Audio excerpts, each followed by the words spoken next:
Yon, good morning, good morning. Papunta kami ng Baler ngayon. Kasama namin ng ERCP pero sila nauna na. Kanina pa silang 4 AM. Ako medyo tinapos ko muna yung mga gawain ko dito sa bahay kasi may iwan yung mga anak ko. Pero kaming parisan.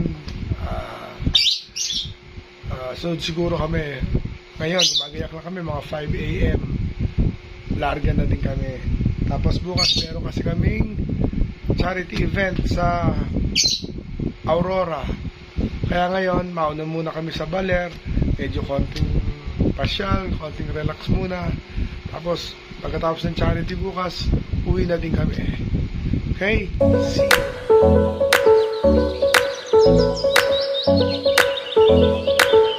Yun, stop over muna kami dito sa Cabanatuan. Kakain muna kami dito sa Wendy's. Tignan natin kung ano makakain natin dito sa loob. Hey, see you!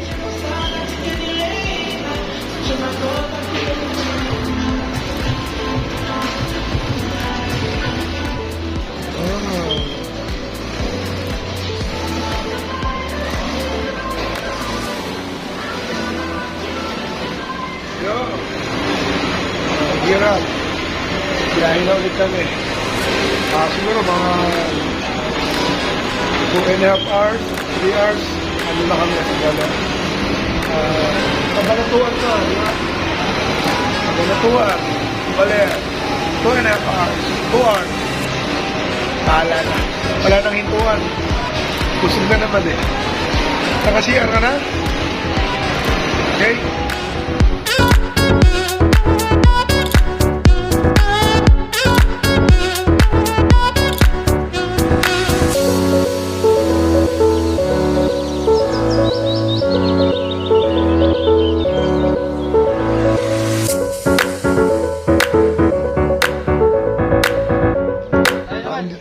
Sa Maria Aurora.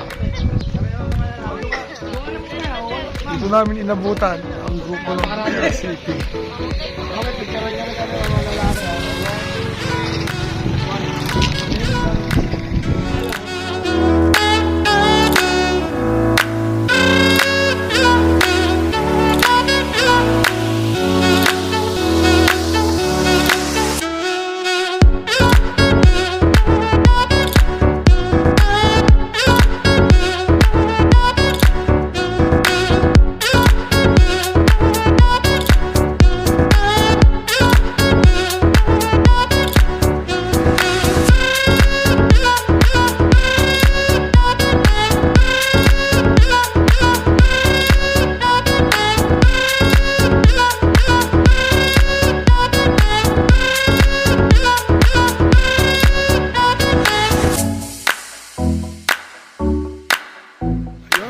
Dito na kami sa RM Homestay.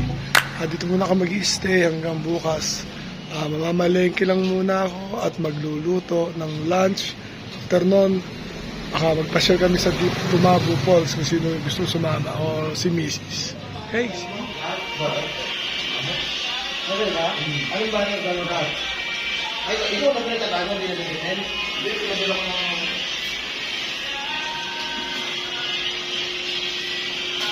Hindi na pala dito nakatira sa inyo. Ayun po, ay pupunta kami sa Deep Tumabo Falls.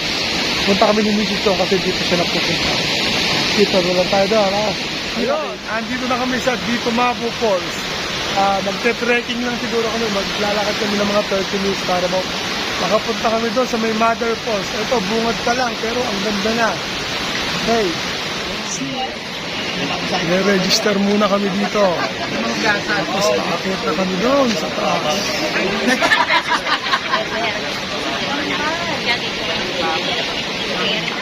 Yun. Lalakad na kami. Mga 45 minutes daw kami maglalakad.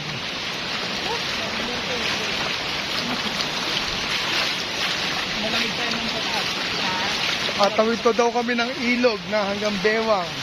7 beses yan, sir. 7 beses kami at tawid ng dagat. Ay, dagat. Ng So, dati ito mo ilog. bayan po siya ng San Luis. Oo, bayan ng San Luis. Ibang bayan na hindi na po siya Baler. Kasi yung Baler, yung po yung capital ng Aurora. Kasi labas na ng karto ng balot. Ganda. Yun, no? Yung tubong malalaki daw na yan, yan ang nagsusupply ng kuryente. Tama kuya, di ba? Yan, nagsusupply ng kuryente dito sa Aurora. Ito daw ang Ditumabo Falls. Kaya daw tinawag na Ditumabo ay dito tayo tumabo. Ano? Laki.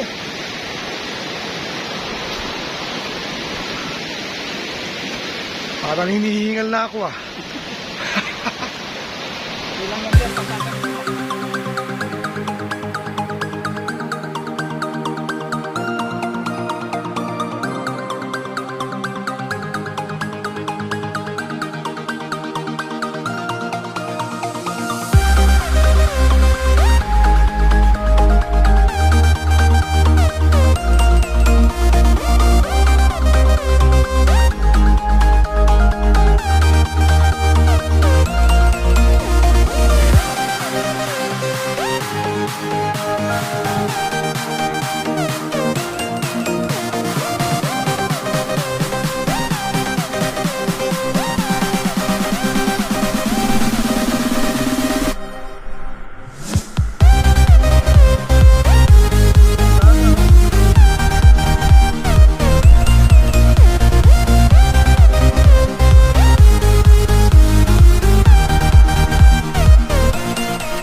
bababa na kami sa kulang 2 oras na paglalakbay papunta doon sa taas. Akyat, Doon lusong. sa taas. Kaya lusong, tubig. Pero ang sarap. Sulit. Babalik na kami doon sa pinag-stayan namin, pero tignan namin kung makapag-ligo pa kami sa dagat. Pero medyo masakit na yung mga tuhod namin eh. Medyo napagod at nagutom. Sige, see you!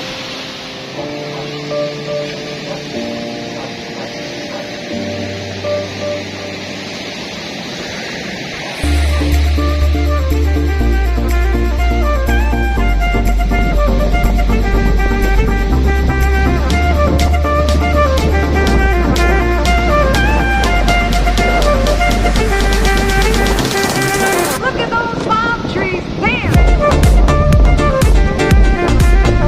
Ayun, good morning. Nandito kami ngayon sa Sabang Beach. 6 a.m. Umikot lang kami at mga tulog pa yung mga kasama namin eh.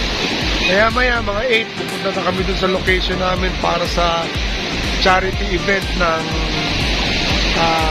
Evo Aurora Chapter. Yun, parang masarap maligo. Marami namang naliligo, kaya lang medyo parang tinatamad naman ako. Ayaw ko lang si Migis. Ikaw? Gusto ba maligo? Malamig daw. Ayaw niyang maligo. Okay? See you later. Video. Ano video? Oh.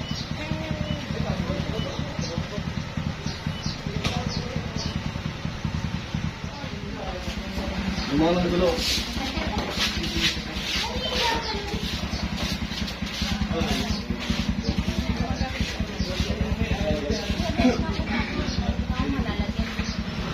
Yun. Papa-picture lang kami dito sa may plaza. Sa may ano ng bayan. Tapos diretso na kami sa location ng charity. Maria Aurora.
San Joaquin, Maria Aurora.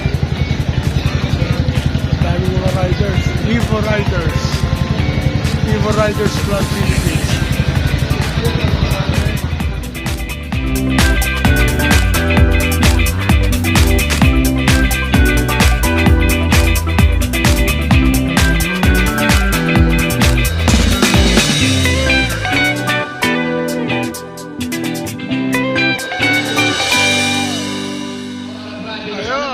Simula Alam niyo po kasi ang weather ng Aurora ay unpredictable. Pero mauna Pagka sinasabi ng unpredictable, kasi, o kaya umulan, o kaya umaaraw, sa o libing kaya ng may part pinsan na niya, umaaraw, isang buo niya na may si part na umuulan.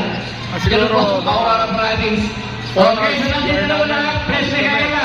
Hapon pa naman ang libing. Press!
stop over muna kami dito sa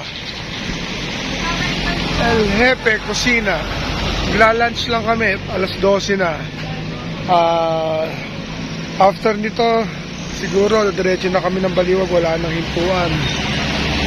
Para umabot kami din sa libing na pupuntahan namin ni Mrs.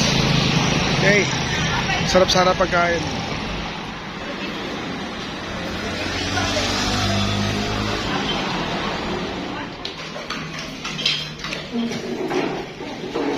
Bar.